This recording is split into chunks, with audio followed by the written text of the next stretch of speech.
Giants 13, Eagles 7. Welcome to Talking Giants, presented by DraftKings. I'm your host, Bobby Skinner, here with my co-host, Justin Pennick. And welcome to a victory podcast. And, Justin, I am declaring Talking Giants as a Chris Myrick podcast. We are now Chris Myrick supporters. Justin. It's true. We were together, so I don't really need to ask you too much. I've spent the weekend with you, but how are you? How are you feeling after a win? Bobby Skinner, I'm feeling good. Obviously after a Giants win, and especially in the way in which the Giants usually win, there's usually a lot of emotions that come with it. But let's break it down like this, right? Our Mondays when we win are victory Mondays, our Wednesdays are analysis, and then Friday we get excited about all over again, right? So let's celebrate the win today. So let's talk about this first. We've had this game against the Philadelphia Eagles circled on our calendar for 11 months, right? Almost 12 months now, because November is almost over. We've had this game circled for 12 months. And sure, the feelings of week 17 last year, it's kind of lost its luster, right? We're not feeling as emotional. Doug Peterson's not here, Carson Wentz isn't here, blah, blah, blah, blah, blah. All those people aren't, they're not here. But this was a game that we've had circled on our calendars. Like when the schedule came out, that first Eagles game, especially the home game, is the game that we all had circled. We won, we beat them. Good, fun. Second thing, 3 home games in a row that we won. Yeah, we started 0-3 at home, won the next 3. We're 3-3 at home this year. That I'm based off of the track record that the Giants have had at home since 2016, especially when we're actually back in the stands this year. I take that. I'm signing up for that. I've enjoyed seeing home victories, and also next man up. Just really, really cool from this game, seeing the next man up mentality of, the cornerbacks that were on the field for the final drive for the Giants were Bradbury McKinney, Julian Love, Aaron Robinson, J.R. Reed, and Stephen Parker. Who is J.R. Reed and Stephen Parker, right? So it was really, really cool to see. Yes, the offense, there's a conversation to be had about that. Freddie Kitchens' offense first week didn't look as great as we thought, but just a fun game, a fun time, a fun tailgate. We'll get to that and we'll thank everybody. But how are you? That's where I am at right now. I'm good. And again, we'll talk about our tailgates and Candlewick Diner, supporting us, later on in the show. But, we'll talk about the offense first. And I actually feel better about this game than I did immediately, and I rewatched it. I actually, now there's things that are always going to be a pick from game, but I actually like the way Freddie Kitchens called this game. We came into this game yes, is Freddie Kitchens going to be aggressive? Absolutely. But also, it was a week where you were missing Kadarius, missing Shep, obviously, with a bad O-line, and you were facing the Eagles, who literally have the lowest average depth of target in the NFL. So there's no team is better at not letting you get those deep shots than the Eagles. But that doesn't mean that you start running stick concepts like Jason Garrett did. So they spread. They had guys running down the field, and it led to yak opportunities. Yes. And I thought the bad plays that led to some of the worst things were more player execution, including with Daniel Jones. And I don't, you look at the stats, and Daniel Jones didn't have a bad game, but I do think he left some winning plays out on the field. Yeah. And obviously the offensive line's bad, but it's we have to we live with that. Like I said, I had a tweet after the game where I was like, I don't think anyone on offense played really good or bad. And the people were like, well, the offensive line. I was like, yeah, they did. But it's that's bad is my baseline. Well, at this point, are we just not expecting the offensive line to be bad every single game? So that's kind of where that came from. That's kind of where my thinking was when I tweeted that. I was like, oh yeah, offensive line definitely was bad outside of Thomas. But play calling wise, I didn't hate much. The Slayton end around obviously screwed them on. The 13. If you look at the player tracking data on that one, it's pretty funny. It just goes off the screen. It's just Slayton on a 45-degree angle, just running backwards. And then when they got that 2nd and 20 after a holding call, and then they just ran it twice, and it's come on, guys, let's get some yards here. Yeah. But I like what Freddie Kitchens did. And it led to the yak ability. I thought they targeted Golladay pretty well. He led the team in targets at 7 targets, led him in yards 3 for 50. And you think about the 4, catches 4 plays that he didn't catch. One was a drop by Golladay on the drag route. Should have had that. The other 2 were those back shoulder throws, and that's where I'm going to critique Daniel Jones. He's got to get better at throwing those back. He's Absolutely. leading guys into the corners. No, you got to put that outside and behind. Outside and behind. You have to get that better at that with Kenny Golladay. And I know they really haven't had any any in-game experience doing it. But it's like you don't like, with Darius Slayton, with Sterling Shepard, like you got to put even Kadarius Toney, like you got to put really good touch and accuracy on those. With Golladay, you got to put them back. And then there was another slant where Jones missed them. So like Golladay had 7 really solid targets. Yeah, I was kind of worried going into this game, Justin, because they made such an emphasis about targeting Golladay, and Kim Jones had a report that Judge brought him up on the plane Monday night and said, we're going to get you involved. I was worried that with the Eagles and their average depth of target, what they're good is that we were going to overforce the ball to Kenny Golladay. Yeah.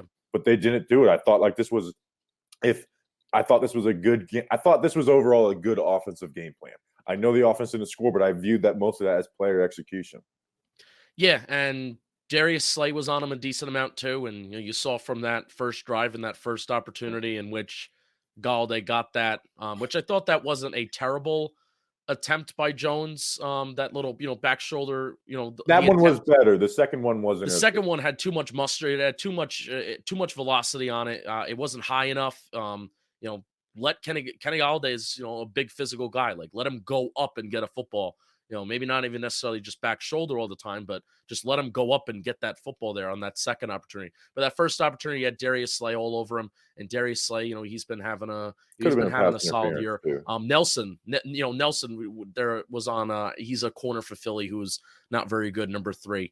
But there was also a decent portion, which this is why I love going to the game. And Bobby, we were able to see it. There was a decent portion where safeties were shadowing Kenny Golladay, and that hasn't always been the case this year, where situationally defenses will do it because you have to respect Kenny Golladay, even if you have somebody like Jason Garrett as your play caller.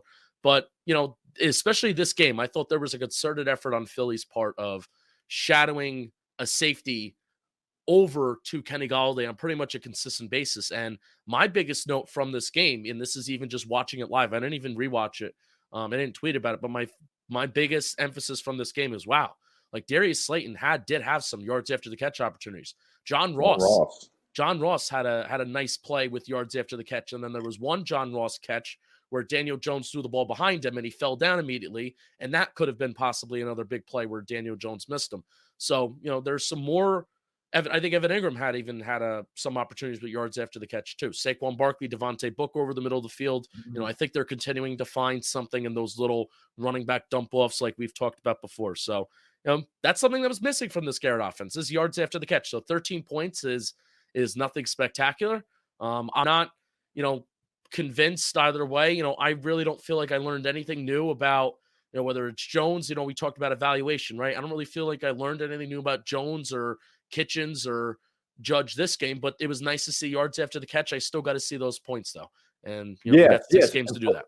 And that's why, we've talked about with Garrett, and it's like, well, the O-line's bad, and Jones, has his issues, and the running game's non-existent, and that's that just sucks. It just sucks that Saquon had let's look at the Saquon stats. He had 13 carries for 40 yards. One was a 32-yard. The rest were 12 carries for 8 yards. Like the running game is just non-existent, and we'll talk about that with Nate Solder and why he shouldn't be playing.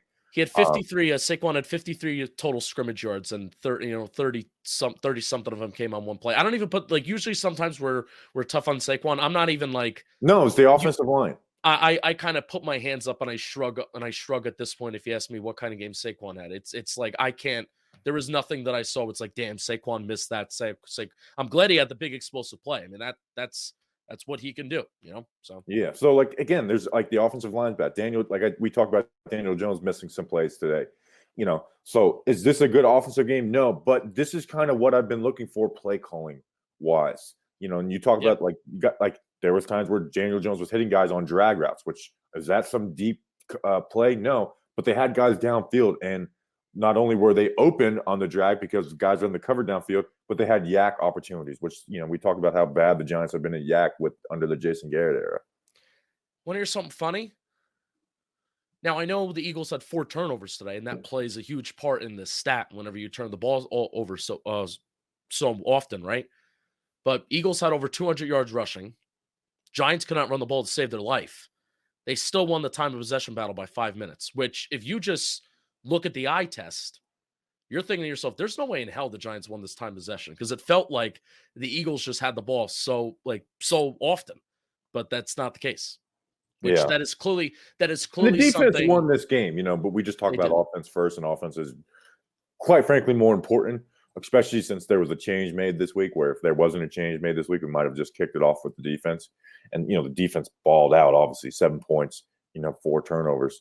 But again, offensively, like game plan wise, I wasn't like Sean McVay or anything, but it was kind of what I liked. And I'm excited to look more at the all 22 and, the deep concepts and what happened after that. And again, we're looking at tendencies. That's what we're really looking at. We're looking at the tendencies. And while I said I didn't really learn anything about Freddie Kitchens, didn't learn anything about Daniel Jones.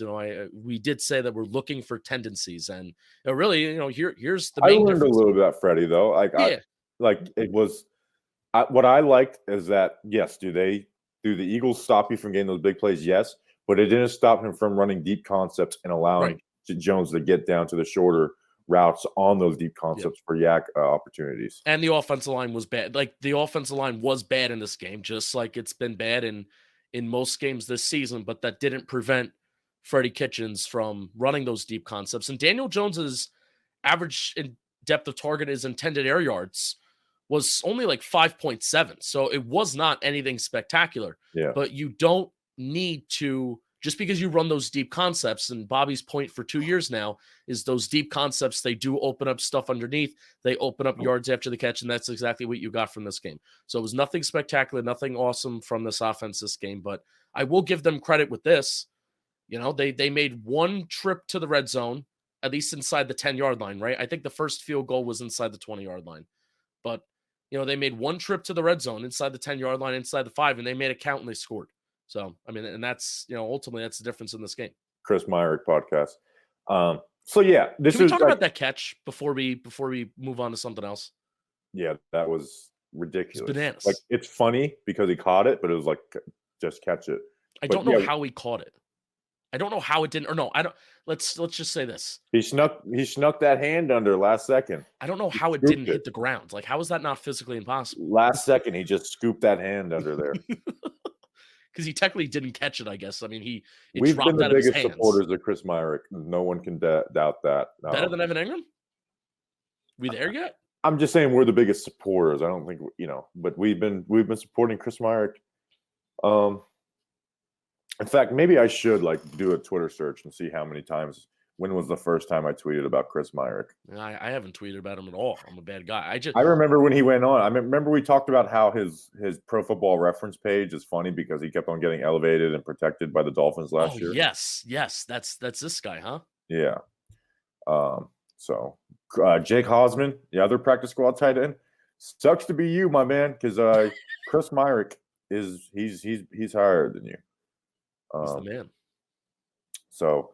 Yeah, so as far as so if the Eagles score 20 points and we're talking about a loss, we're probably not talking about the offense in the same tone, but winning obviously heals all wounds. I think if we were saying okay, they lost, what's the blame game? Mine would go offensive line 1, and I'm going to include offensive line with running backs, running game. So that 1, 2, Jones, 3 receivers. And then 4, Freddie Kitchens, So, that's an order of worst to best. Yeah, I'd agree with that. Yeah. It's just so tough. I am so, you know me, I'm so pro throw the ball. I did kind of predict that Freddie Kitchens was going to run the ball a little bit more on first down than Jason Garrett did, despite him being an aggressive play caller. And I was right about that. They did run the ball. It did seem like more often than not, the Giants were running on first down. I'll officially look at those stats this week, and maybe if anybody asks on Wednesday, we'll have an update on that for the mailbag show, and then definitely on the stats report I'll do that. But what was my point? You're talking about Freddie Kitchens running the ball more. Freddie Kitchens running the ball more. I forget where I was going. It's really bad radio. That's actually terrible radio. So yeah, and now there definitely was some play calling, not even just I don't like this play call. It was the reverse to Slayton.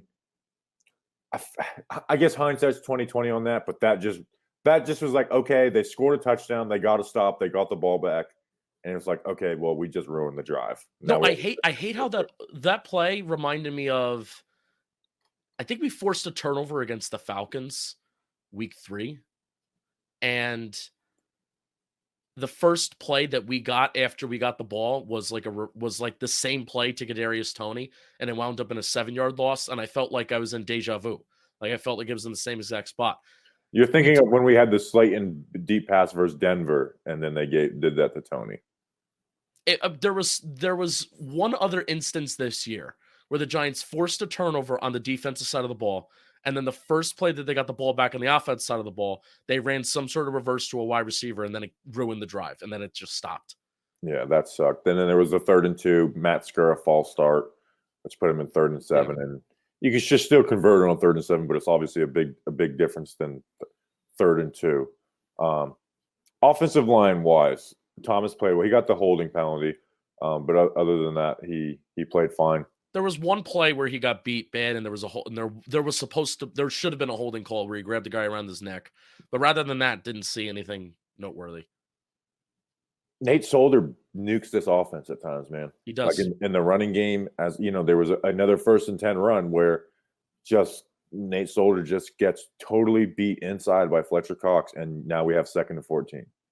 Like we shouldn't be having 4-yard losses, and that's why, you know, the Saquon Barkley doesn't go downhill enough and dances too much. Those talking points are very real, but like you said before, in this game, that wasn't the case. It was simply the offensive line. There was just guys 3-4 yards in the backfield, and I feel like we're doing this every single freaking Monday podcast, but I just don't understand why Matt Parrott's not starting. It just doesn't make you can't make any logical sense of why Matt Parrott's not the starting right tackle for the Giants. He started at left tackle for 3 games for them. Like they felt that as a better fit. Like when you look at everything, it's just I don't get it, Justin. Like there has to be some reason. But the only reason I can think of is the contract. That's the only reason. No, I mean, and some type of loyalty with Joe Judge, because Rob Sale has no loyalty to the guy. You know, it's the contract and his connect and his like essentially his New England connection with Joe Judge. There's got to be something with Matt Parrott, and I saw the way that Ben Wilkerson was really getting in his face in New England. Now, I wish we had more of a sample size of what Matt Parrott did in camp and how the coaches interacted with him and stuff like that, you know, because he was the starter while Solder was hurt in camp. And then pretty much it took a week for Solder to get that starting job back. I almost wish Solder was healthy throughout the entirety of camp to see who would have had the starting job from day one. Well, Parrott had it in the spring, you know, when they were both, was supposed to be the starter. Yeah, you know, and Gettleman, you know, mentioned Parrott by name when talking about the tackle situation, which made us, you know, which made a lot of people ultimately lean wide receiver at 11 or, you know, wherever they traded down to 20, right? So there has to be something with Parrott where, and I hate that I'm saying this because we're not in the building and we really don't know. There has to be something with Parrott where he just doesn't have that dog in him, or he just doesn't have it. And that's not an excuse not to start him, by the way, because you just wasted a 3rd-round draft pick where, you know, somebody else is going to come in at the start of next year, and they're going to look at Matt Parrott and be like, well, what sustainable tape do I have on him besides him just playing left tackle, which isn't even his position, and then he still doesn't have any kind of sustainable tape at right tackle, you know? So there has to be something with Parrott where he doesn't have that dog in him. That's my take. And I hate to say it, but Nate Solder doesn't have any dog in him either. Correct, you know? and that's it'd be one thing if we were playing Mike Remmers. If it was Mike Remmers out there, like, listen, I get it, but it's Nate Solder, and he nukes drives. Yeah, the Giants on Sunday with Saquon Barkley ran 9 times to the left side, 4 times to the right side. Granted, one of the times that they ran between the center and guard on the right side went for 32 yards. Devontae Booker, all 3 of his attempts came on the right side between the center and the guard. So clearly, at least for Barkley, you know, they prioritized 9 of his 13 carries came from the left side. And there were still times where I would see Saquon Barkley run the ball towards Andrew Thomas at the left tackle, and Nate Solder would be the first one at the bottom of a pile where Saquon Barkley gets tackled on the left side of the offensive line. And Nate Solder's a right tackle. So yeah, when that stuff happens on 1st and 10, that can screw a drive. They have to play him. They have to play Parrott. I just don't get it. But there has to be a reason though. But which I can't think of one. I that to can't. myself. Like there's everything I disagree with that happens in football. I can figure out why that's happening. With this, I can't figure it out. I just can't figure it out. I don't. There's unless, like you said, unless it's there's no way. I get you can people say, well, in practice, but again, we have enough game film to just be like, that can't be the case. Yeah, that can't be the case. Okay, this time of year, you're not practicing that heavily, anyways. That can't be the case. It's the contract. Like it's the only thing it's the only logical thing that can make sense. But they reworked his contract. But it's still a lot of money. But they reworked his contract so he could be that swing tackle, which can be valuable, and I put "can" in quotes. But isn't the 3rd round pick and the investment in that pick more valuable than the 1 year reworked contract? That's what I'm saying. It doesn't make any sense, Justin. They got to do it. They got to do it. Anything else on the offense besides Chris Myrick being the best tight end in the NFL? Oh, he's wonderful. He's awesome. No, I still want to see more points scored. I mean, no shit. Yes, it was a bad offensive game. Like, obviously, it's a better tone because we won, and we're talking about and honestly, I'm focusing more on Freddie Kitchens because there was a change at the freaking position. So again, like it was a bad offensive game. Being in a win makes it feel a little bit better, sting a little less. But it was a bad offensive game. Like I don't think we're dancing around. And again, and part of that is the run game is just non-existent, which sucks. It sucks that unless we're playing the Raiders, we can't run the ball. Joe Judge went for it. The first 4th down and short opportunity, he went for it, and it looked like there was no hesitation too, which was nice. Apparently, Bobby, the 4th and 3 and the 51-yard field goal that Gano missed, which was huge, by the way. That's the reason why, at the end of the game, it was a game versus, it could have been just, we could have been celebrating with like 7 minutes to go in the 4th quarter. But the 51 field goal, apparently the wind was really moving on the field, and people were giving Judge flack for running Gano out there when the wind was kind of spinning around. Well, I mean, I think feeling the wind in Section 315 may be a little bit different on the field, but I didn't see the flag. I didn't see the flags flying around there. The ball did look a little weird, and it kind of went a little weird off Gano's foot. But I was okay with kicking a field goal there. I didn't really have a strong opinion. I was kind of 50-50, and then I joked that since they missed it, I'm going to go for it. But I'm glad they went for it on that 4th and 1, and most importantly, there was no hesitation. One final note on the offense with Kenny. I want to mention this with Kenny Golladay. Them not like we gave Jones a little critique there, right? But them not practicing that during the games and them not probably practicing it as much as in practice throughout this entire season. That's why we're seeing the results that we're seeing right now. So before you blame Jones too much, I don't know who's blaming Golladay, but this is why practicing this game it's shown up on those 50-50 balls with Jones more this year because of like the Kyle Rudolph types. It's just he hasn't been good at it. So but if they did it more, then he would get in those kind of repetition patterns. Why sign players who go up and win these 50-50 contested balls and then not give them those contested catch opportunities, even if that's not the quarterback's strengths? Like, develop the quarterback to do it. Well, I want to talk about Jason Lockenford or whatever story on. Although I feel like I have maybe trashed him before of not being trustworthy, but we'll talk about it at the end of the podcast. Let's talk about the defense. Defense balled out, and you would think, oh, well, the Eagles ran the ball 33 times. That's my food. So let's take this as a break. Let's take a break. All right, I just took one bite of pizza, and shouldn't have done that because I'm starving. Is it good? One bite every knows rules. Was it good? Yeah, it's good. I actually had that pizza on Saturday too. Belleville, shout out, free ad. Defensively, I mean, they won the game. So like we talked 20 minutes about the offense. 4 turnovers. The defense won the game. 4 turnovers. Just shut down Hurts in the air. I mean, just Hurts went 14 for 31, 129, 0 touchdowns, 3 interceptions. It wasn't just like they were getting turnovers. They dominated his ass. They made him look like a horrible quarterback. We made him look like the quarterback that we did LOL Jalen Hurts tweets about all off season. where he was kind of finding his groove. And again, it's not an indictment on his entire career, but like this game was the game where we laughed at Jalen Hurts last year type of game. Yeah. Where it's like they didn't give him easy throws.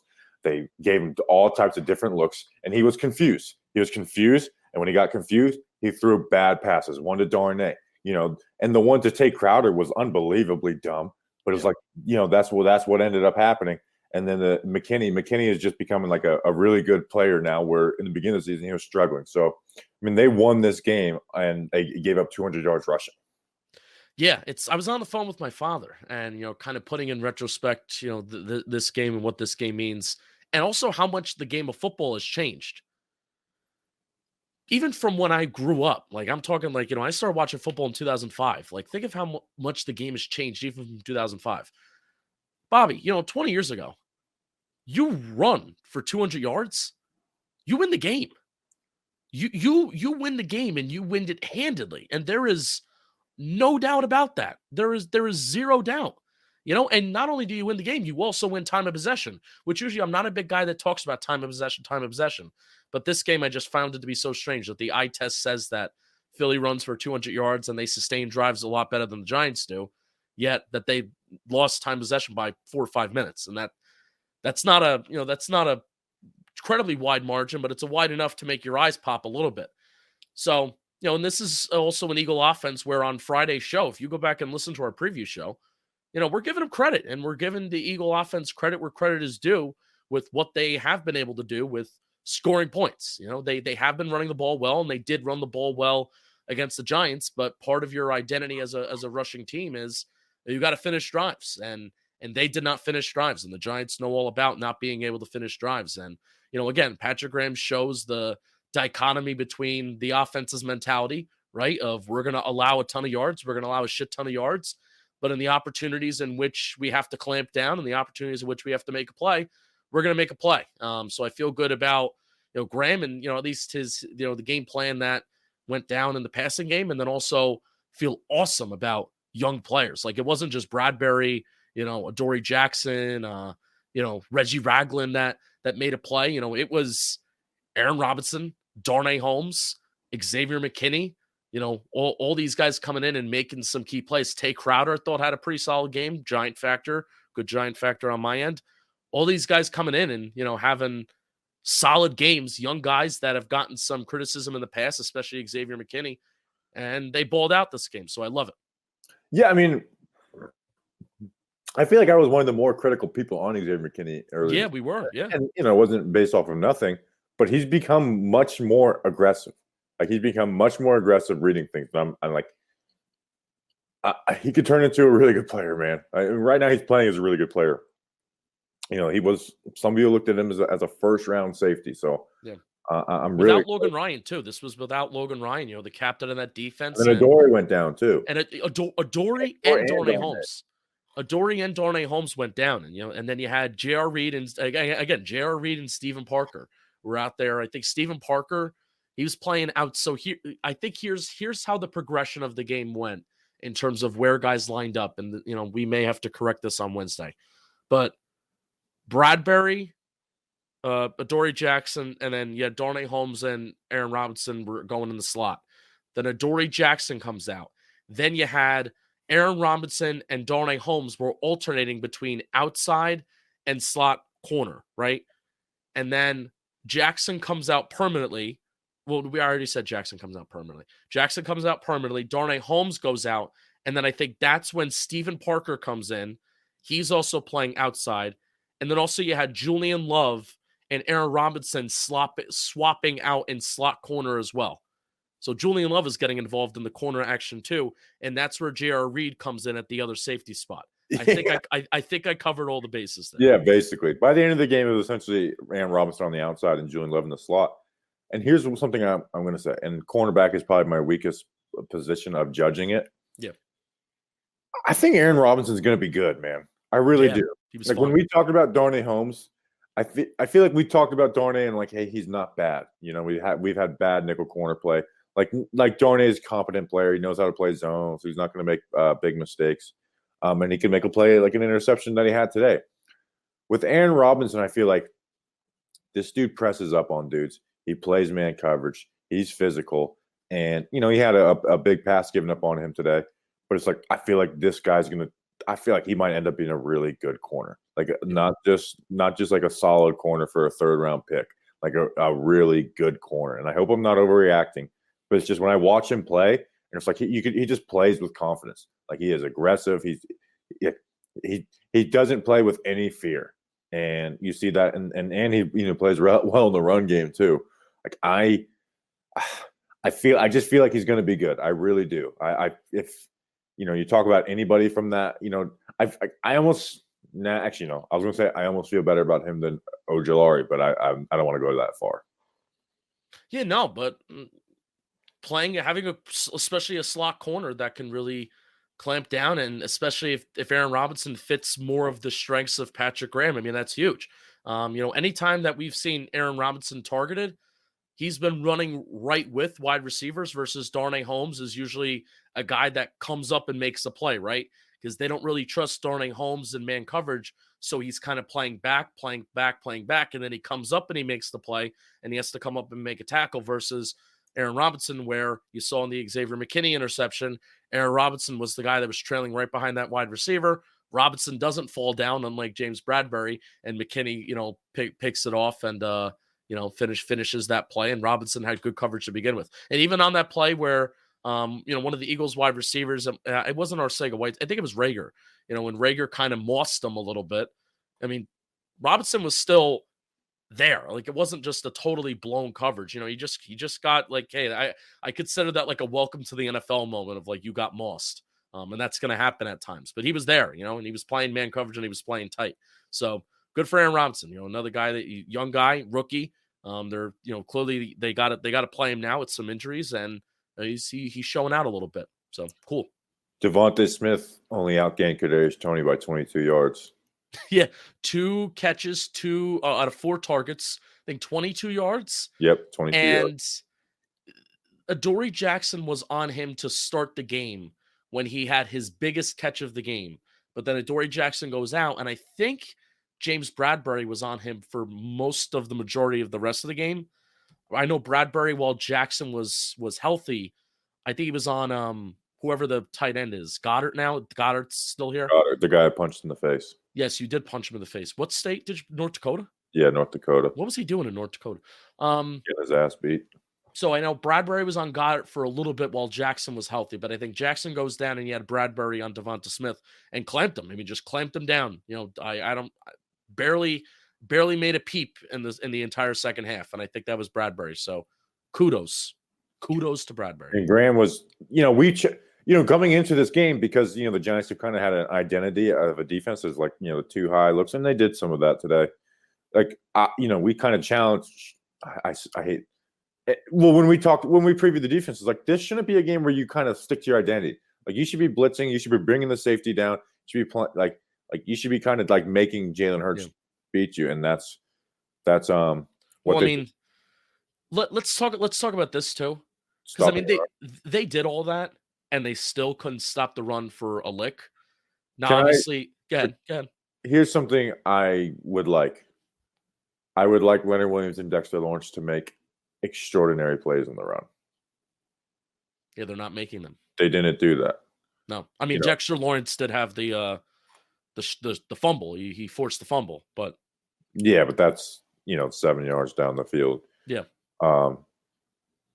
Like I understand that the Eagles are the second best rushing offense in the NFL, maybe the best if you look at it like half season splits. But I know they do all kinds of read options, and Hurts ran for 77 yards on his own. And this might be a sports radio take, but it's like I want Leonard Williams and Dexter Lawrence to make more plays in the run game. Yeah, I mean you invest in those guys, and clearly they're. I'm going to say leads the league in tackles for these tackles, so it's not like a whole season thing. It was just this. Yeah. Game. No, I'm going to. Leonard Williams is not producing as much pressure as I want him to. The sack total's fine, but I'm not very ecstatic about Leonard Williams' season. That's why I say that Adoree Jackson's the defensive MVP. However, I think we need to think about throwing that over to McKinney now. If we're doing say Adoree. Yeah, I would still say Adoree too, but like McKinney, 5 interceptions. He's getting up there. Should have like 8. I feel like he's dropped 3. I think McKinney technically had like almost a dropped interception this game too, but I'm not going to fault him that much. Yeah, but Leonard Williams, Dexter Lawrence.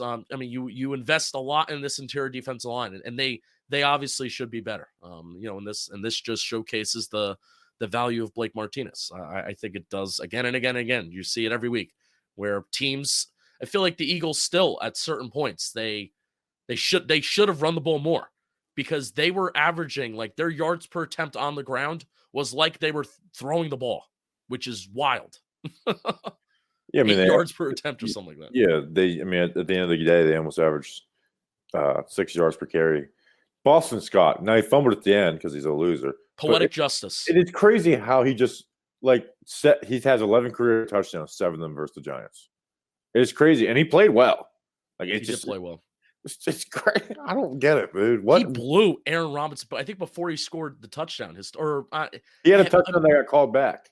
He did have a touchdown that got called back, but I think right before the Tate Crowder interception at the end of the first half, there's a play where he blew up Aaron Robinson, and Aaron Robinson's not a entirely small dude. Boston Scott's a small dude, and he blew him up. It was pretty funny. How about my fantasy draft this week? Can we give you some credit? Jalen Reagor had a solid game for fantasy purposes for our league. Kenny Golladay sold. Boston Scott good, and I forget who else. You're chipping away at the lead. I'm chipping away. I had a good week. I think I won this week. You probably won this week, but what matters to me is who won between me and Danny. Yeah, so I'm going to look that up as soon as we end this. All right, anything else you want to hit up on the defense? Great game. I love Patrick Graham. He might be my favorite court. He's entering like some of my favorite. Like he may end up. You know what? Let me just say I love Patrick Graham. I love. What do you say to the people that are still, because there's going to be YouTube comments and there's going to be people that still say, "Well, I hate how many yards he gives up." So what's the response to those people? Is the NFL's exploding offensively, and it's about scoring points at the end of the day. That's what I'll say. It's about scoring points at the end of the day. And the Eagles they've been the best rushing team in the NFL for a reason. But it was about limiting their points. And the Eagles have done a good job of playing around Jalen Hurts' weaknesses. Not today. The Giants and Patrick Graham forced him to play into his weaknesses. And that's what happened. Bam. And they weren't Hurts had 5 interceptions coming into this game. 5 interceptions in 10 games. He had 3 today. Tough. Yeah. Tough. It was one of the best moments at MetLife this year is when I am just screaming, throw the ball, throw the ball, throw the ball. And there was an Eagle fan behind me. We're going back and forth all game. And he's like, no, run it. And I'm like, throw it, throw the ball. It's a great moment. And then Ruben from Zona Gigantes was just started cursing that guy out. I was like, "Can you relax, Ruben? Like Ruben is a firecracker." Ruben's like, "Shut the F up." Yeah, he's a firecracker. I didn't realize Ruben was. Ruben hates the Eagles. Oh yeah, he hates the Eagles, which he should. So it was cool meeting people. So I guess we kind of hit on everything game-wise. Is there anything else you want to hit on before we talk about this? Just Jason. I feel like I might have slandered him though at Jason Conforta. All right, so there's a report. Jason Conforta. Well, there's two big things like reports, so I guess that you need to talk about. But I don't feel like we need to talk about the Gelman one because I think that was kind of like a no doubt. Kind of obvious, right? Yeah. That's like more of a mailbag thing. All right. Yeah. So Ian Rappaport says Dave Gettleman unlikely to come back. Blah blah blah blah blah. We know this.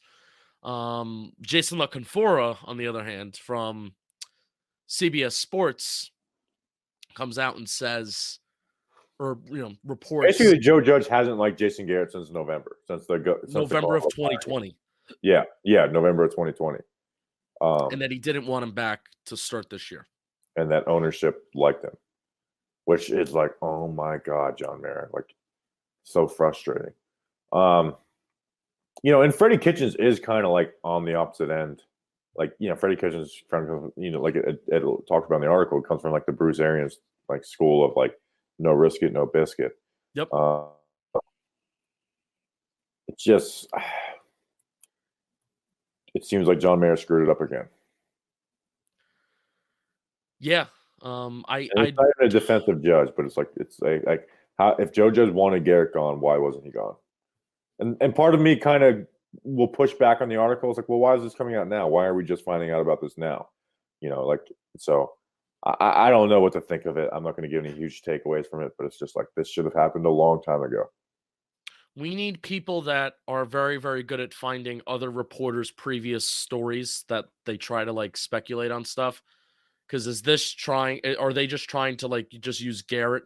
Not saying that Garrett's a scapegoat, but are they trying to just manipulate this kind of story because pro Judge, we want to keep Judge, and this is why it makes sense? Yeah. It's an idea.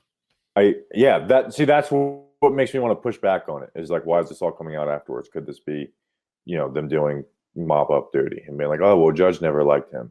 I mean, Rappaport did say in his main thing on, he went on, Good Morning Football, and he said that there were discussions that were even just stemming back to January. How could there not be? We knew that there was doubt in the building, and how could there not be doubt in the building?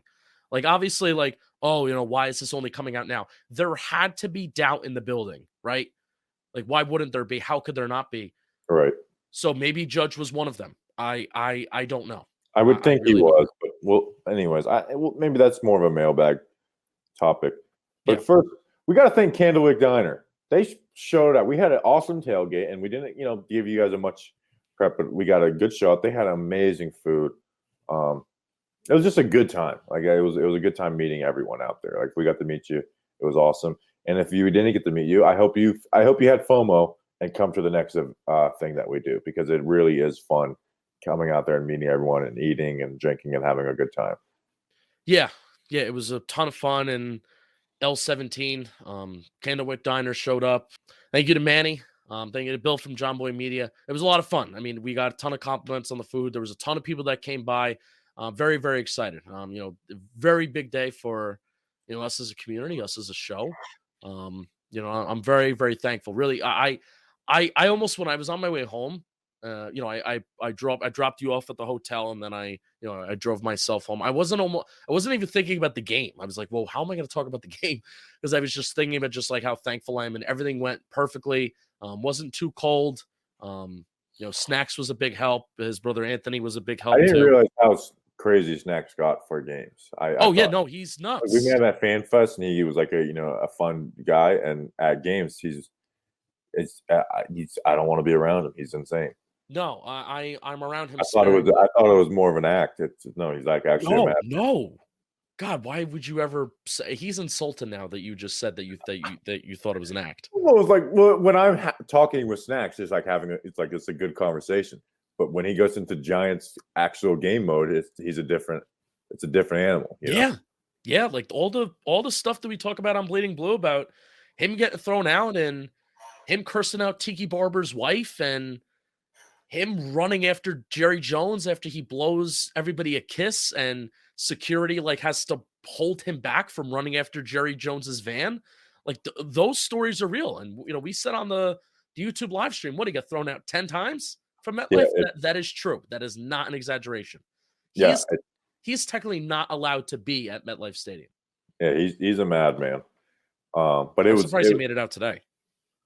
Well, we won. I thought today was going to be the day. No, it doesn't matter if we win. I thought today was going to be the day that he's done.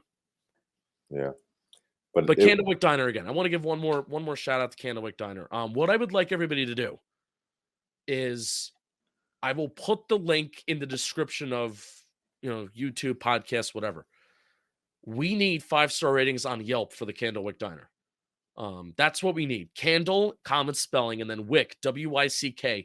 We need positive ratings on Yelp. And if we can, don't say Talking Giants sent you. Don't say anything. Just leave a normal 5-star rating that you would for any kind of restaurant. But, if we can get all these going at once, I think, Manny will know, owner of the Candlewick Diner, he'll know that, we sent everybody in force. So that's what we need. That's the biggest.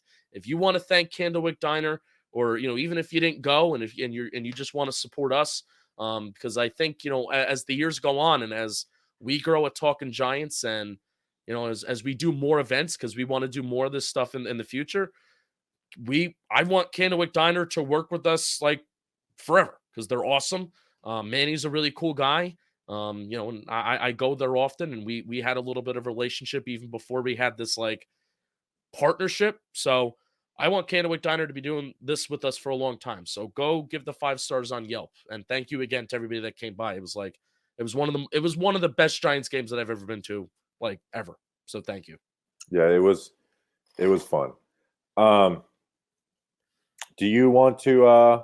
I think that's it, right? I'm actually really hungry and I have food here, and so I'm kind of actually ready to go. Yeah. I mean, do you want to? How was your weekend? How was your game day experience? It was fun. I wasn't cold. I layered up, so it was good. So I actually was not cold. Besides, like when I didn't have gloves in the first thing in the morning. Yeah, I didn't need a hat or gloves this game. I was fine. I was good. Yeah, so I layered up, so I was warm.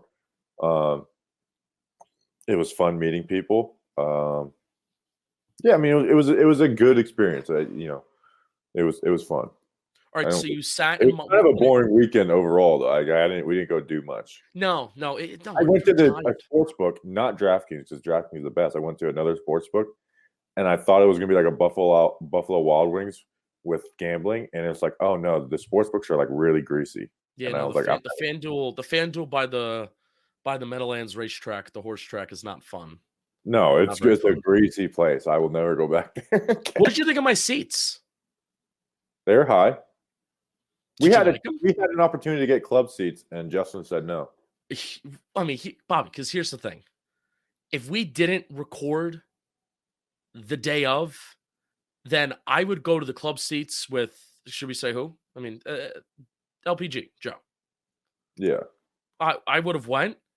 I would have ate my fanny off, and we would have had a hell of a time. But also, we had Renato and Brett there with us. I would have felt bad if we let Renato like intentionally bought tickets in our section because that's fair. I'm just giving you a hard time. No, but I and also like 20 part years of me now, just wanted to be like, I'm just gonna go, but I was like, I'm not gonna do that. I'm a good friend. I mean, you could have, but 20 years from now, when if you would have done that to me, I would have been mad. So I was like, I won't do that. 20 years from now, when we're Chris and Jerry in it, we'll do that. Mailing it in.